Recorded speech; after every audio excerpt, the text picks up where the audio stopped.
It is Tuesday, November 21st, and this is The National. Tonight's celebration in the streets as Robert Mugabe quits.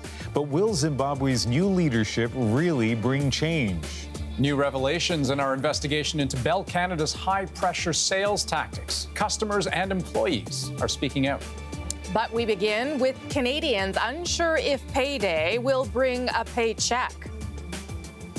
Indeed, that's the worry of Canada's 300,000 public servants month after month, and there's no end in sight. A grim diagnosis today from the Auditor General. The Phoenix pay system will take years to fix. There is now a backlog of 265,000 files, public servants who were overpaid, underpaid, not paid at all.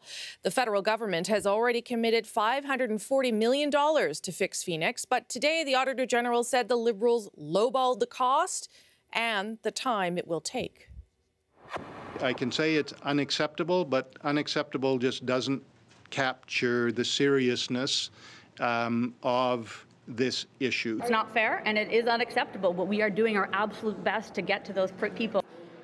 The minister says her #1 priority is paying public servants accurately and on time, but what she won't say, how much more money is going to be needed for the fix.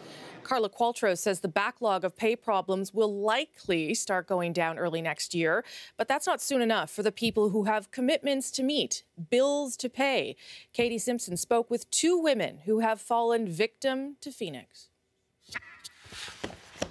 Johanna Jenkins' 2016 tax return is nearly 500 pages because of problems she encountered with Phoenix. The federal government has underpaid her by thousands of dollars, and the uncertainty, she says, has triggered anxiety. I feel worn out. I don't sleep very well. I'm lucky if I sleep 2 to 3 hours at night, most nights. Jenkins has taken days of sick leave from her job at Fisheries and Oceans Canada and now uses medication to sleep. To make ends meet, she cut all unnecessary spending, even her daughter's gymnastic classes. But still, she's had to turn to family for financial help. It humiliates me because I'm in my 40s and never in my adult life have I ever had to ask for that kind of assistance. I love this one and my mom. Jenkins says the hardest part of this situation is not being able to afford the travel to visit her elderly mother who lives in Ottawa. My mother has Alzheimer's, and, you know, progressively over time, there's less and less of my mother to visit. I'd really like to see her sooner rather than later. Johanna Jenkins certainly isn't alone when it comes to developing anxiety because she's been underpaid. But there are also tens of thousands of public servants who are dealing with the same kind of stresses because they've been overpaid, like Crystal Warner, who lives here in Russell, Ontario. Last Wednesday, I received a deposit for $26,172.25. All at once. What did you think when that arrived in your bank account? I started crying because I knew immediately that I was about to face a financial administration nightmare. Crystal Warner shouldn't be getting any pay since she left her job at the Immigration and Refugee Board in February. She's terrified the government will claw back more than it put in her account, which is a common complaint. It's unbelievably frustrating, never mind the effects that it has on wellness and mental health. Warner is a vice president of a branch of the Public Service Alliance of Canada. She says the union is considering walkouts in protest, and she's asking the public to be patient. Just try and understand what it would mean for you and your family if you weren't getting a paycheck and you couldn't put food on the table, and try and have empathy for us. Today's report is little comfort for these women who continue to lose hope and sleep over their pay. Katie Simpson, CBC News, Ottawa. Now, the government says it's exploring all options for the long term, but the Auditor General and the minister agree right now there's no alternative to Phoenix. Michael Ferguson is promising another report this spring into how Phoenix was implemented, but there's another question. Should Ottawa have known there could be trouble? In 2008, Queensland Health in Australia upgraded its pay system to a program by IBM. That's the same company behind Phoenix. Immediately, employees complained about, again, being underpaid, overpaid, not paid at all. A further rollout to other state departments was canned, and a 2013 commission called the system a catastrophic failure. The total cost to taxpayers there, 1.2 billion Australian dollars. The Auditor General also uncovered the Canada Revenue Agency call centres meant to help you Canadians with your tax questions are instead providing dismal service.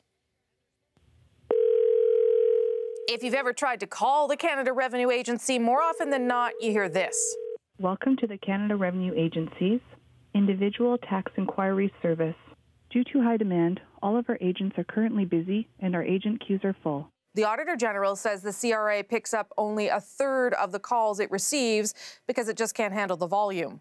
More than 28 million callers get a busy signal or this message. If you still need to speak to an agent, please call back later. The call centers have a policy of not letting people wait more than 2 minutes to talk to someone. So to meet that target, rather than keeping them on hold, CRA sends the callers back to this. All of our agents are currently busy and our agent queues are full. And when Canadians eventually do get through to the tax man, the Auditor General actually says they get wrong answers to their questions about 1/3 of the time. One final note on the AG report today. Michael Ferguson found that the Trudeau government has largely lived up to its promise to provide support to more than 40,000 Syrian refugees. But Ottawa didn't collect quite enough data to track whether those newcomers get access to things like basic health care or if kids were, in fact, in school. Andrew, later tonight on The National, we'll hear from one of the Syrian families to see just how well they've integrated into this country. Okay, sounds good. Meantime, we are hearing more from Bell employees tonight after this week's Go Public story about the company's high-pressure sales tactics. Customers, too, are getting in touch with us. They're telling us stories of upselling people or being upsold, and the circumstances around some of them pretty startling. Here's Erica Johnson of Go Public. Shailene McInnes keeps careful track of numbers. It's her job as a bookkeeper. So she wondered about a number she spotted on her in-law's TV bill from Bell. I had to go through every line on it to figure out why it was so high. A Bell customer service rep had signed her in-laws up for something called Fibe TV, delivered through fiber optic. Turns out it automatically includes a charge for internet service, too. But McInnes' in-laws are in their late 70s, don't have any computers, had no idea they were paying for internet. She called a Bell customer service rep. When I was speaking to him on the phone, when he was trying to avoid taking it off the bill, I said to him, how many other senior citizens are you guys doing this to? In email after email to Go Public, Bell customers describe how they've been upsold too. Promised a free phone that wasn't. Sold Fibe TV without infrastructure for it to work. Billed for upgrades that weren't requested. Charged a fee to cancel services I didn't ask for. The list goes on. A flood of Bell employees, past and present, are speaking out too, telling Go Public they are penalized if a customer downgrades their services. They lie to customers about contracts and promotion lengths. They're forced to sell to elderly customers. And when a customer dies, are still expected to save the service and upsell the grieving relative. And Go Public's Erica Johnson joins me now. And Erica, in your original story, Bell didn't really have a whole lot to say beyond insisting that they don't instruct their agents to mislead people. Have they said anything more to you since? Well, it was more of the same today, Andrew. Bell did send us a statement in which they said the behavior you describe would be completely contrary to Bell's culture and values, which are reflected in a clear code of conduct that applies to all Bell team members. It goes on to say, we take any concerns about our sales and service practices very seriously. Okay, and what about the employees? I mean, short of quitting, complaining, or getting fired, is there anything they can do? Well, interestingly, I spoke with a labor lawyer today, and he said if the allegations are true, that Bell employees could file for something called constructive dismissal. And that is where they feel their work environment has become so toxic that there is so much pressure to sell that it's actually making them sick and they're unable to perform their duties. He said in that case, employees could consider themselves effectively terminated, but they would qualify for compensation. As for Bell saying it doesn't condone the unethical behavior of its employees who are selling products and services, here's what the lawyer had to say about that. An employer can't hide behind the idea that, well, we don't know, we didn't say so. An employer should know. An employer must monitor its employees to make sure that whatever is expected is done. Now, as for the seniors featured in our story who were paying for internet even though they had no computers at home, in fact, all they had was an old flip phone, well, Bell agreed to lower their bill. Oh, okay. Some good news there. Thanks a lot, Erica. Thank you. And hey, if you're a telecom worker with a story to share, you can send an email to gopublic@cbc.ca. Well, net neutrality in the U.S. could be on borrowed time. So far, net neutrality rules have limited how much control telecom companies have over what you can do or see on the net. But today, the head of the U.S. Federal Communications Commission revealed his plans to dismantle net neutrality. The way he sees it, government needs to stop micromanaging the internet. But top technology firms like Google, Amazon, and Facebook are against the change because it would allow big U.S. internet service providers like AT&T to control and charge extra for customers' access to their sites. As for Canada, net neutrality here isn't under direct threat. But according to the Open Media Foundation, if the plan succeeds, we'd be affected all the same, since many popular sites and services are based in the United States. Joy and celebration have replaced decades of fear and uncertainty on the streets of Zimbabwe's capital, at least for now. Robert Mugabe's long rule is over. He resigned today, just as the country's parliament was moving to impeach him. And then this happened.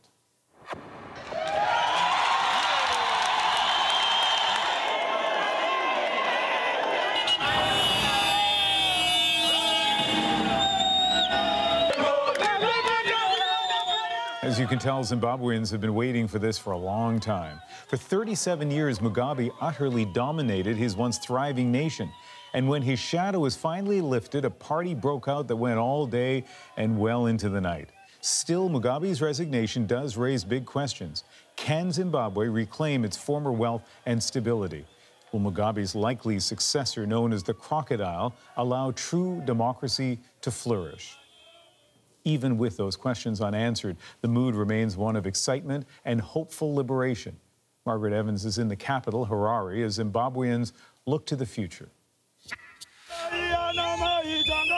This was high noon for Robert Mugabe, though no one knew it at the time. Zimbabweans gathering outside the parliament where MPs were meeting to start impeachment procedures.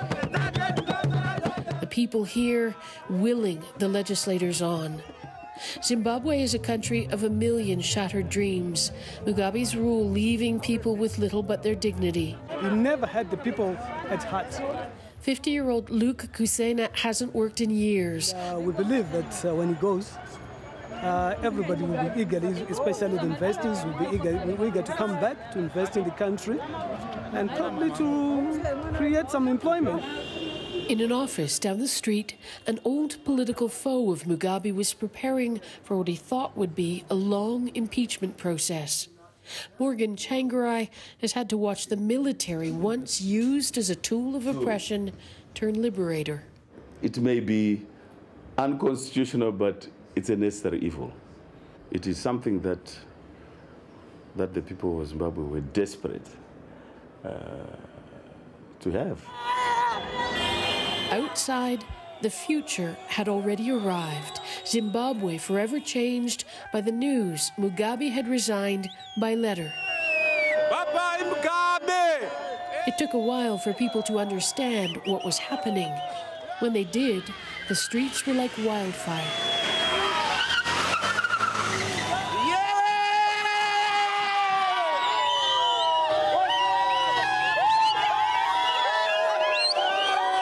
It was like 4 decades of despair turned into unbridled joy.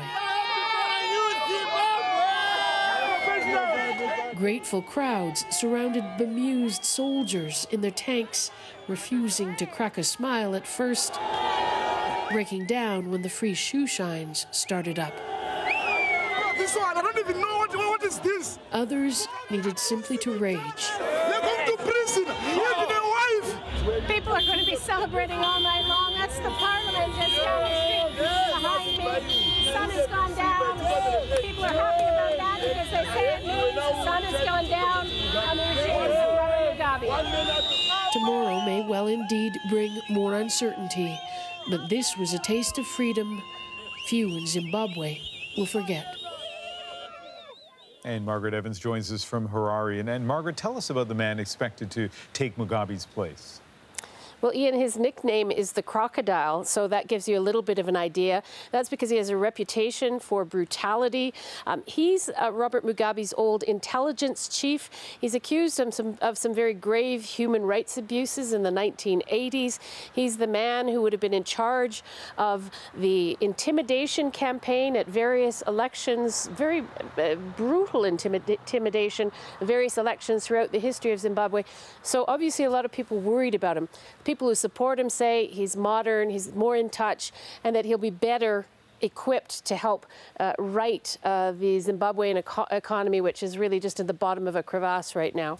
It's such an interesting dichotomy because we've seen the celebration, and yet at the same time, this man has such an ominous past. As you've been talking to people, especially today, what are they saying to you? Well, a lot of people don't necessarily want to talk about it. They certainly don't want to be seen to be criticizing someone who is being held responsible for helping to end 4 decades or nearly 4 decades of dictatorship. And so people are kind of cautious when you ask them about this, whether they trust him. Are they just going from one dictator to another? I was in the crowds today, and one man actually was hearing me interview some people, and afterwards he came up to me and he whispered in my ear, he said, "You know this man is a killer, and we know he's a killer too. But you can only fight one battle at a time, and we're going to wait to fight the next battle." And I guess the presumption is that that battle would be against him. And interesting that that man only dared whisper that in your ear as opposed to saying it out loud. Margaret, thank you very much. You're welcome. In the case of Roy Moore, Republican candidate for an important Senate seat, the U.S. has a story that reflects the times. Politics that refuses compromise, fused to a cultural moment. High-profile men being called to account. Today, the voice many have been waiting to hear, Donald Trump's. Paul Hunter looks at whether anything is clearer tonight. On the opposing sides of the Roy Moore debate, there are those who still back him in his bid to be a U.S. Senator, and those who absolutely do not. And for 2 weeks, there's been no public comment on Moore from Donald Trump until now. Let me just tell you, Roy Moore denies it. That's all I can say. He denies it. And by the way, he totally denies it. Moore, a Republican from Alabama, is accused by a number of women of sexual misconduct and assault, including, years ago, child molestation involving a 14-year-old girl. Moore denies all of it, and today his team dug in, blaming Democrats, old-school Republicans, and the media. If you can be tricked in 2 weeks about Judge Roy Moore, then they win. The political stakes are enormous. Republicans control the U.S. Senate, but barely. This should have been an easy win for them, but now Moore's Democratic opponent, Doug Jones, is ahead in the polls. Jones is known for his work as a lawyer in 2001 for prosecuting aging members of the Ku Klux Klan for an infamous firebombing of a church in Birmingham in 1963, a crime that helped spark the U.S. civil rights movement. Today, Trump slammed Jones. I can tell you one thing for sure. We don't need a liberal person in there, a Democrat. Jones, I've looked at his record. It's terrible in crime. It's terrible in the border. It's terrible in the military. It now puts Trump in an unusual spot. He's backing a candidate criticized by his own daughter, Ivanka. On Roy Moore's disturbing actions, Ivanka Trump says there's a special place in hell for people who prey on children. This is the latest anti-Moore ad from the Jones campaign. Conservative voices, putting children and women over party. Trump today didn't rule out personally campaigning in support of Roy Moore. He said he'll decide on that next week. Paul Hunter, CBC News, Washington. Meanwhile, tonight, CBS and PBS have fired Charlie Rose after several women he worked with came forward with allegations of sexual misconduct. His morning show co-host said they're deeply disturbed by the news.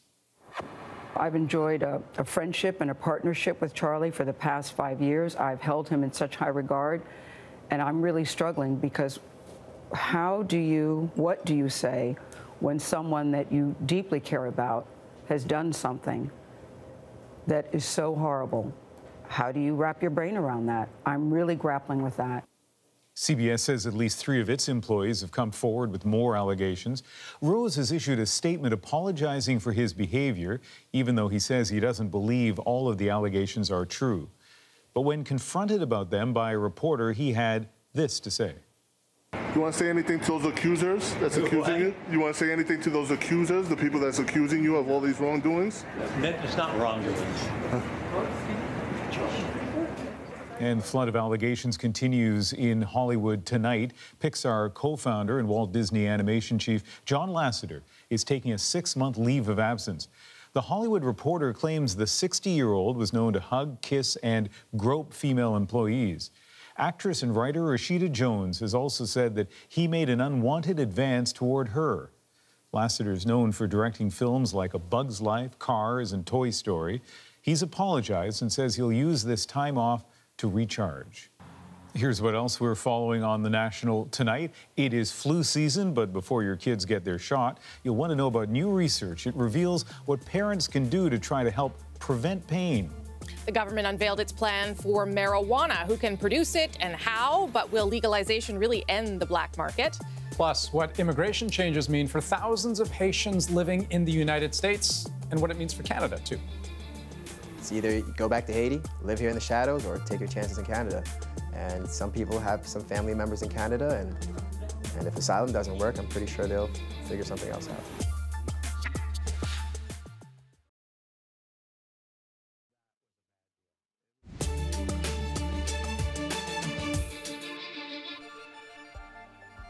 On the National tonight, sad news from the entertainment world. One-time teen heartthrob David Cassidy has died.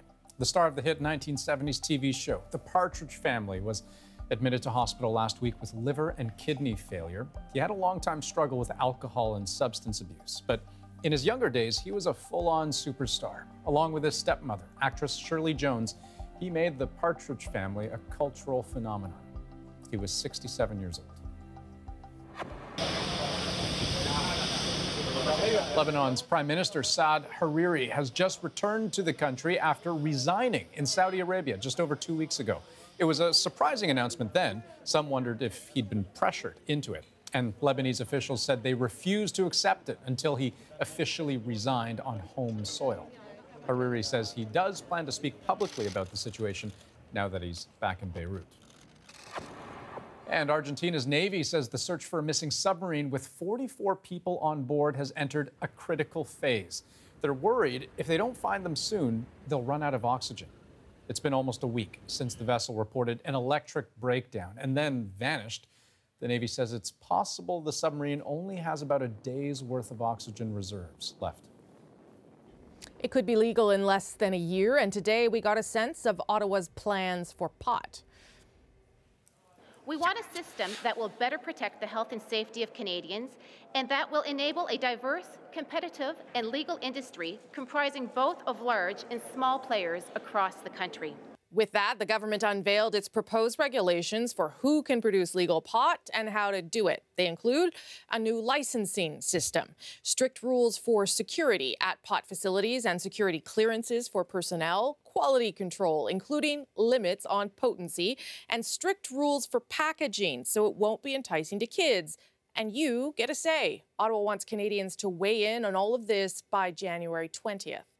But as Catherine Cullen reports, questions are already being raised about that packaging and why some people with criminal records will be allowed in the business.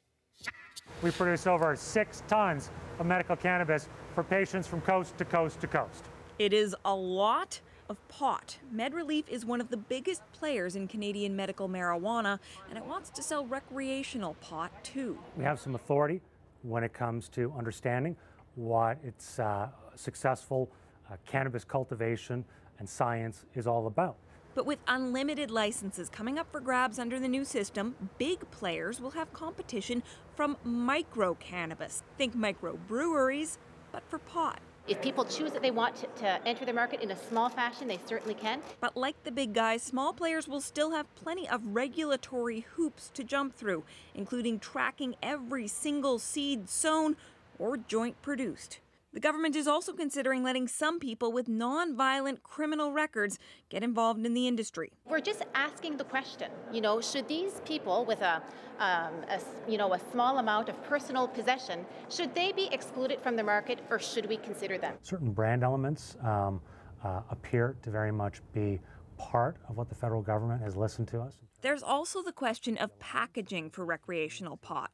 Producers argue clearly branded products will make it easier to take on the black market. It's incredibly important to us because it helps, again, differentiate legitimate product from black market product. However, the government's own cannabis task force warned that branding could influence minors. It recommends that officials require plain packaging for cannabis products. But the government is only talking about restricting colors and characters on packages. Why didn't you move ahead on plain packaging despite the recommendation from the task force? Actually, we are looking at making sure that we have strict guidelines when it comes to packaging. Decisions still to come, with the legalization deadline about 7 months away. Catherine Cullen, CBC News, Ottawa. If you had any doubt that pot was going to become big business, consider this. Today, Statistics Canada says it's going to start measuring its impact on the Canadian economy. And to do that, it will begin trying to figure out how much cannabis is being produced and consumed in this country before it even becomes legal. It says it will start integrating the data into GDP estimates, gross domestic product estimates, beginning in November of 2019. When we come back, a moment so many kids dread. She's being prepped for the flu shot, and spoiler alert, she's not going to like it. But there's new research on how to help kids cope right after the break. And you can go deeper on the stories of the day earlier each day. Subscribe to our newsletter at cbcnews.ca/The National. The National today takes you inside our journalism every afternoon.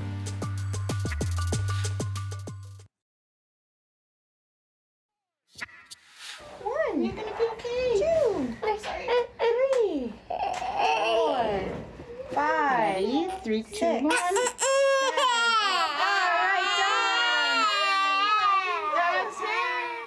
For young children and parents, moments just like that are very familiar.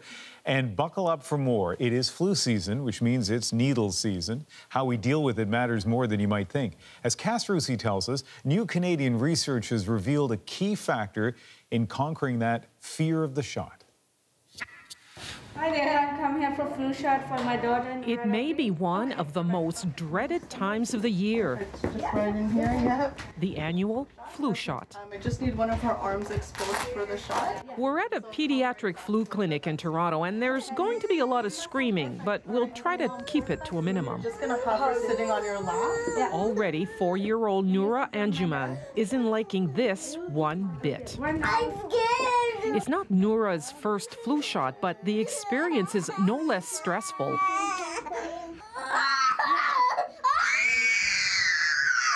Before Noura knows it, it's over. That was quick. That was quick. It's episodes like this that's fascinated York University's professor Rebecca Pillai-Riddell for some time now. I think what goes on. She's following more than 500 parents and their preschoolers during their vaccinations. One of the main things that we want to always communicate is how powerful parents are. What we found was that parents who were sensitive, parents who knew how to soothe their babies close, that actually carried through all the way to preschool, and we could predict which children would cope better or experience more pain after a needle from how they were acting when the baby was 12 months old. The research found that kids who were distressed before getting the shot feel more pain afterwards.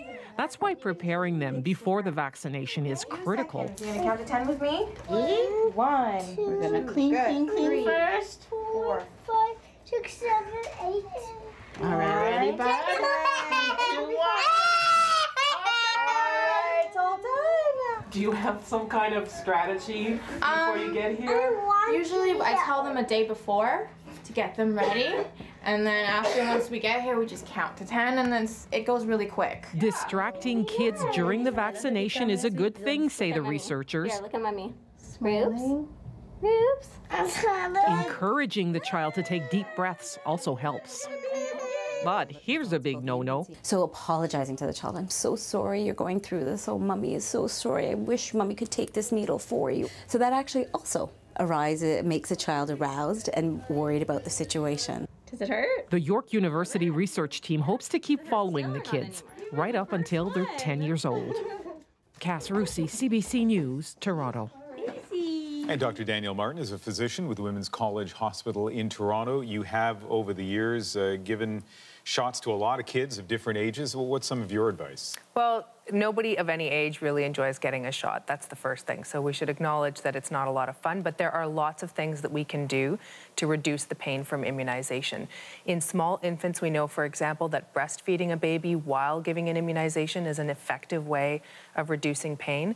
There are ointments and creams that can be applied that are like a local anesthetic in kids of not teeny tiny babies, but older children for sure. Distraction works, and not just distraction like having a conversation or, you know, watching a video or a, you know, Dora the Explorer or whatever, although that can be effective too, but also physical distraction. So massaging the area with a moderate pressure just prior to and during giving the actual shot will distract the body's pain sensory mechanisms.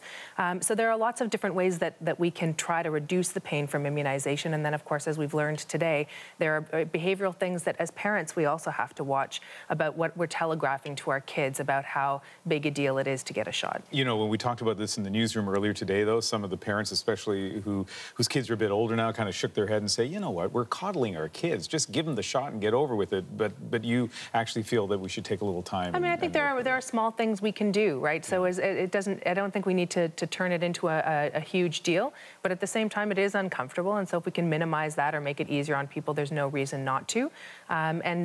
You know, studies like this actually point to the fact that there's a fine line between you're walking between wanting to not coddle your kid and at the same time acknowledging that, you know, something that's painful is painful and it's not fun. We have just a few seconds left, but I guess we should point out that kids, what you were saying, as young as 6 months old, should be getting the flu shot. That's right. So we're heading into flu season, and we know that there are priority groups. You know, there is a significant risk of being hospitalized and having complications from influenza if you fall into one of those priority groups.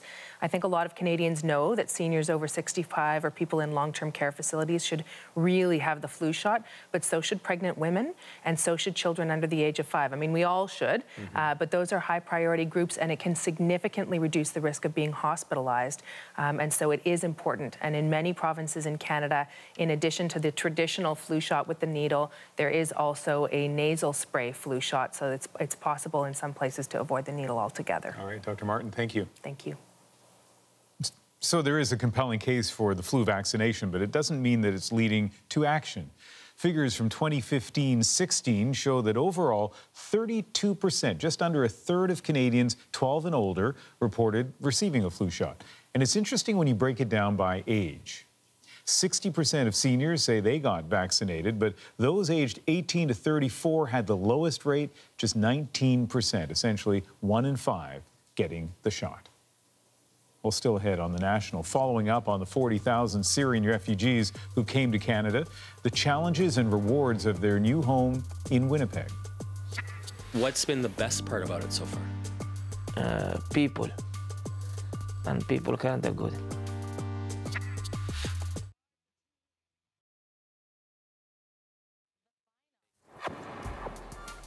In New York today, there were protests against the new directive from Washington. 60,000 Haitians were put on notice yesterday that their temporary protected status, or TPS, is coming to an end.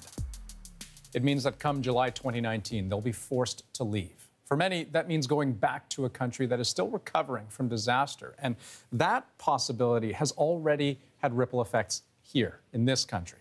Haitians have been fleeing the U.S., looking to Canada for asylum. And Canadian officials have had a very clear message for them. We're going to talk about that in just a moment. But first, the families caught in the middle. Stephen D'Souza spoke with them to ask, what will you do now? You got it. 15-year-old Stevenson Jean-Louis and his brothers are like any American teenagers. They talk shoes, girls, and the latest phones, anything but their future in the country. All my dreams I have planned for myself in the future, I feel like that is just being washed all the way out. I feel like all those dreams I have planned for myself is going to be canceled. Yeah, the front. That's a 4? His father came to the U.S. from Haiti in 2007. They've had temporary protected status, or TPS, since 2010. These. It's allowed Fresnel Jean-Louis to work as a cleaner, raise his family, and establish roots in America. Now that TPS will end in 2019, he doesn't know what comes next. America has offered me so much opportunity. I want to stay here, he says. I guess God will decide what will happen to us. For thousands of Haitians living under TPS, returning to the impoverished country they left isn't an option. Mainly because it's a place their American-born or raised children barely know. If something like that happened, our children, it will be a real disaster for them. Fearing deportation when TPS ends means many are afraid to speak out. This woman doesn't want her identity revealed. We'll call her Joanne. The kids, they don't want to hear about that. It's really frightening. They're really sad. And they don't want me to talk about that. Mommy, don't talk about that. You're not going to Haiti. You're not coming back to Haiti. That's not possible, Mommy. Advocates for TPS holders argue that they have jobs and pay taxes. What's your emotional state right now? Joanne's a home care worker studying to be a nurse. It's really stressful. Really stressful. Because when you don't know what can happen to you, you know. Lawyer Emmanuel DePaz says immigration workers won't be banging down doors when TPS expires. There will be due process. But for those who have to leave, Canada may end up being the best of a lot of bad options. You know, it's either you go back to Haiti, live here in the shadows, or take your chances in Canada. And some people have some family members in Canada, and if asylum doesn't work, I'm pretty sure they'll figure something else out. Dub. For Stevenson Jean-Louis and his family, the hope is that his stepbrother's green card application will come through and that he'll be able to sponsor the rest of the family. I feel like I shouldn't be worried about this. It's not something I should be worried about. I feel like I should be worried about educational-wise, things how I'm going to be successful in the future. Joanne doesn't have that option. She wants to stay. We want to stay in the country to continue to serve the country. Like so many Haitians here, she wants to step out of the shadows. She now has 20 months to figure out how. Stephen D'Souza, CBC News, New York. Now, Canada did once have its own version of TPS. It was called a temporary suspension of removals. And like in the United States, it was introduced for Haitians after their big earthquake in 2010. It allowed some of them to apply for permanent residence, but the current government ended that protection back in August of last year. So, those Haitians who are thinking of applying for asylum in Canada to avoid being sent back to Haiti may be out of luck. MP Emmanuel Dubourg was delivering that message to the Haitian community in New York today. Have a listen. And that is really important to tell them there is no special program right now in Canada for Haitian communities or other communities. There's no special program. And also it's important also to know that if those people cross the border and we don't accept them, we're going to send them back at the country of origin. It's their responsibility to understand if these refugees are integrating.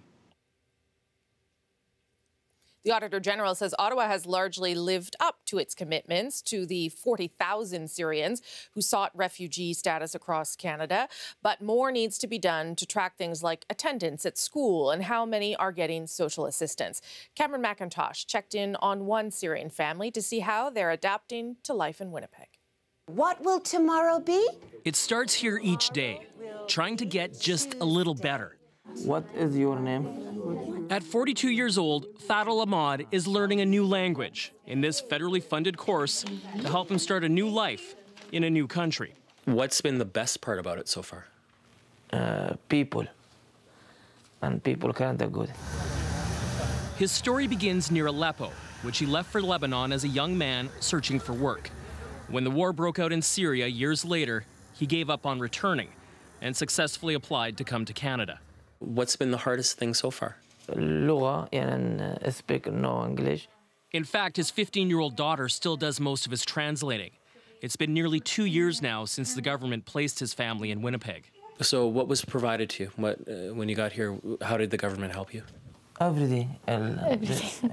Like, they help him to to give him a house and money and one month. The house is public housing. For a year, there was some federal financial support. Now, EI just covers the rent. There's some government medical coverage and the language course, but otherwise, he's on his own. And he's not complaining. Is there something that the government's missing? Everything. they're not missing anything. Fellow Syrians have helped. He's learning to paint and hopes to be working soon. Meanwhile, his kids are adapting. They're picking up the language quickly. His wife will soon start English classes. As a family, they're all in. Do you hope to get Canadian citizenship? Yes. A connection that recently grew even stronger with the arrival of a new family member. So she's Canadian? She's Canadian, yes. When you tell her, when she's old enough, your story about how you came to Canada, what do you hope she says about it? Yeah, happy. Yes, happy. A conversation he's looking forward to having in English. Cameron McIntosh, CBC News, Winnipeg. If a flight delay is lemon, well, witness lemonade.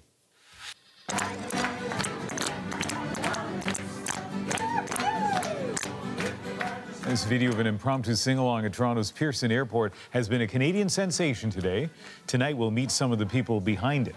That's after the break.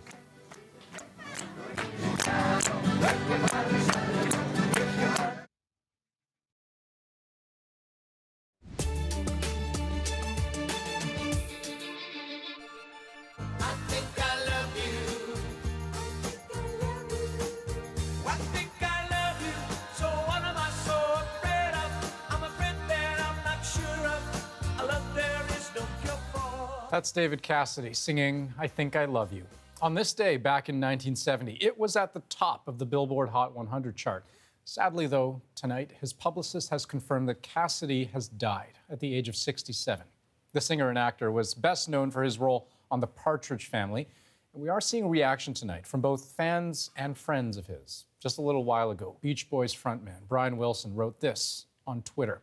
I'm very sad to hear about David Cassidy. There were times in the mid-1970s when he would come over to my house and we even started writing a song together. He was a very talented and nice person. Love and mercy to David and his family. And from singer Rick Springfield, so sorry to hear about David Cassidy's passing. Godspeed. Well, also on the National tonight, we're tracking the fallout after a scary moment for a Windsor, Ontario mother. She showed up at daycare to discover her 4-year-old daughter wasn't there. I knew, because I know my kid, that she was either sleeping on that bus or someone took her. So my first thought was like, please be on that bus and let's find her so we know. Yeah, so there was a frantic search, and thankfully it ended in a school bus parking lot. She heard someone say like, Ellery, and then she like kind of popped up. I guess she was pretty shaken up. She was shaking, cold. So Ellery ended up spending 3 hours on board. Turns out, like her mother suspected, she'd fallen asleep on her bus ride, and the bus driver didn't notice, just parked the bus and left. Now, the bus company says drivers are supposed to check for children before leaving, and so the driver has been fired. The ride-sharing company Uber is facing tough questions after admitting that it covered up a major hack. It happened in October of last year. 57 million customers and drivers had their personal data, like names, emails, and even driver's license numbers, stolen. According to Bloomberg, Uber paid the hackers $100,000 to delete the stolen data and keep quiet. The company has admitted it made mistakes and says it's improved its security protocols. I love my country. I love my city. It is a great privilege to be asked to host the Junos again. Truly, it's been a rough year for not just me. I'm sure it's been a rough year for a lot of people. And I tell you, it's my happy place. Yeah, and there you have it. Michael Bublé will once again be hosting the Juno Awards. It is an emotional return to the stage for Bublé. You heard him reference the rough year that he'd had. He stepped away from the spotlight to take care of his young son, who was diagnosed with cancer. The Junos will be held in Vancouver in March. Well, more good news with a musical connection. You've probably seen the viral moment from Toronto's Pearson Airport last night when a group of people from Newfoundland and Labrador, stuck waiting for a delayed flight, decided to make the best of it. We tracked down some of them. Their reflections on that impromptu kitchen party is our story of the day. I wanna go back when it's Cape Land time again. Well, we had a 5-hour wait for our flight back to St. John's from Toronto. I was using the bathroom and I could hear music. So I come out and everyone's singing along and Sean and Mr. Thornhill are playing Saltwater Joys. People watching and different conversations going on, and I heard two people talk about how something about relating to Newfoundland songs and having good times, and I said this is a good opportunity now to start play something. We never went to steal the sheep, we went to steal the cow. The old cow, she got angry because we woke her from her sleep. Not every Newfoundlander can sing. Every Newfoundlander knows how to try. Newfoundlanders, they love their music, they love their culture, they love their heritage, and singing and dancing is a huge part of that. I seriously went to Florida, Labadee, Haiti, Jamaica, and Mexico, and out of all of it, it was probably my second favorite. The party at the WestJet Games. The party at the WestJet Games. I can't wait to tell my friends that. Two things come to mind. First of all, don't put your accordion in the checked baggage because you never know when you might need it. And, you know, like all of us, I've been stuck in delays a lot of times at airports. A lot of people going to different places in the world. I've never seen a kitchen party break out. That was fantastic. Yeah, no, I'm very jealous. And I was about to say, way to take that soul-crushing experience of waiting for a delayed flight and turn it into something good. I wonder how old that kid is. I mean, he seems pretty talented. Mm-hmm. Yeah, I think he's about 9 or something. Anyway, doesn't it make you just want to belong to Newfoundland? Not that I don't love Manitoba, but sometimes. You're going to get in trouble even though the sentiment is very, very nice. Newfoundland and Labrador, we all know, is a special place, and that was an example of it last night. That is the National for November 21st. Good night. Good night.